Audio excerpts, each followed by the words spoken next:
กราบสวัสดีจ้าพ่อแม่พี่น้องปองป่ายสู้ผู้สุคนทางฟังไทยฟังลาวทางยุโรปเลทะลุ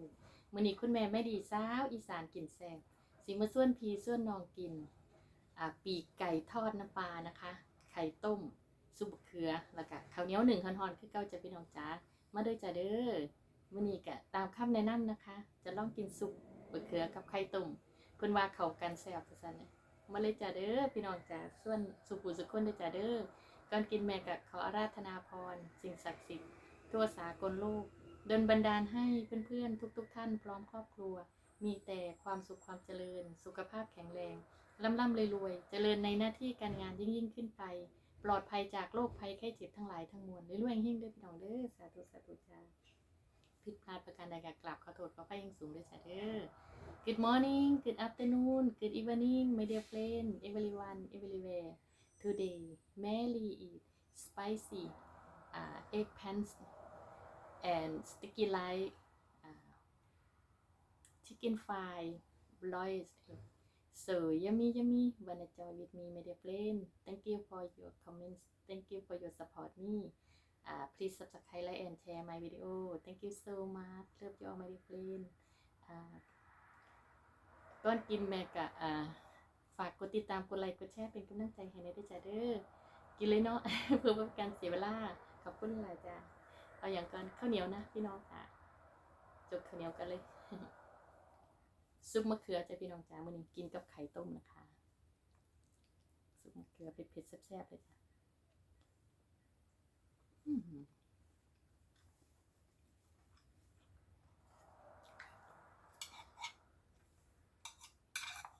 ไข่ต้ม เสียงหายแล้ว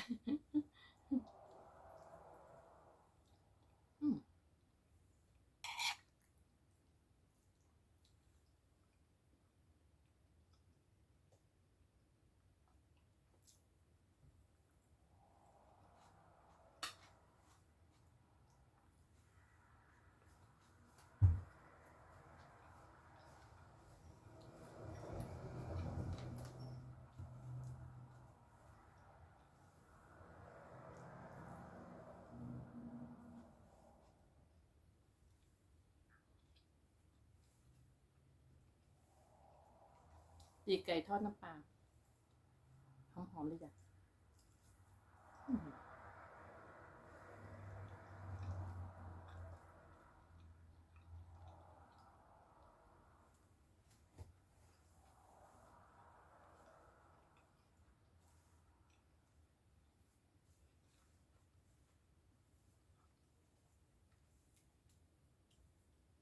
ข้าวเหนียวฮ้อนๆเลย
มาได้จ้ะเด้อซุปมะเขือ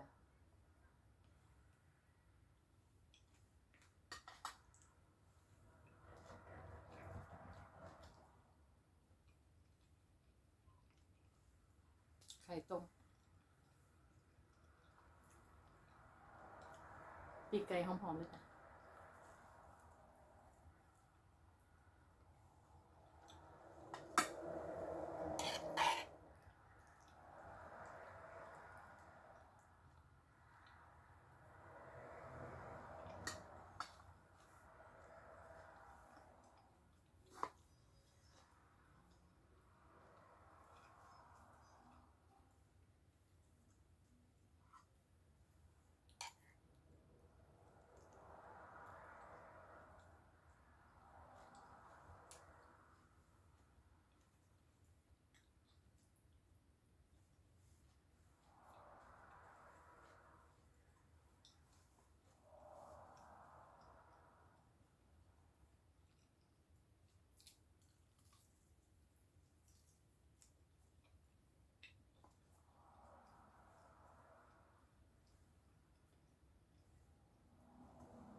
แน่นจุกเลยพี่น้อง มื้อนี้ก็เอาไว้ซ้ำนี้ก่อนเนาะพี่น้องจ๋าแซ่บหลายเลยค่ะตามคำแนะนำเนาะซุปบะเขือกับไข่ต้มนะคะข้าวเหนียวร้อนๆแล้วก็ปีกไก่ทอดน้ำปลานะคะพี่น้องจ๋าจังใดก็ฝากกดติดตามเป็นกำลังแรงใจให้แม่ไม่ดีนี่ด้วยจ้ะเด้อรักน้อยๆรักเยอะๆรักนานๆนะคะพี่น้องจ๋า Thank you my dear friend thank you for watching my video thank you for your comments thank you for your support me have a nice day have a great day have a wonderful day love you all my dear friend thank you so much ผิดพลาดประการใดก็กราบขอโทษขออภัยอย่างสูงนะคะเจอกันคลิปหน้าค่ะสวัสดีค่ะ